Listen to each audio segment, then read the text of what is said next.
একটা যদি রুগী নিতে যাই বা একটা কোনো কিছু রিক্সা নিতে যাই আমাদের তেঁতুলিয়া বাস স্ট্যান্ড করতে আমাদের এটা যদি বরাবর রাস্তা হয় আমরা কিন্তু যাইতে পারি আপাতত এই ড্রেনটা আচ্ছা, তাহলে এটা হইলে আপনারা এদিক দিয়ে যাতায়াত করতে পারেন।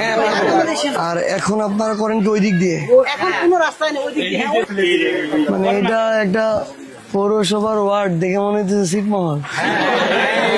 আমি আইসে একটু পৌরসভার যে প্রশাসক আছে বর্তমানে তোমার সাথে আমি একটু কথা কহছো, কথা কয়ে নে দেখো যে তোমরা কি কহছে। এটা আইসে কথা কইম। তোমরা যদি কয় যে কি লাগবে না লাগবে, 2 ধাপে করবো হবে কাজটা। প্রথমে মাটি দিয়ে রাস্তা করার উপযোগী করবা হবে, রোড করার উপযোগী। এখন মাটি ফিলা এনে বসাবা হবে আর কি একটা সিজন, পরের সিজনে রোড করা যাবে।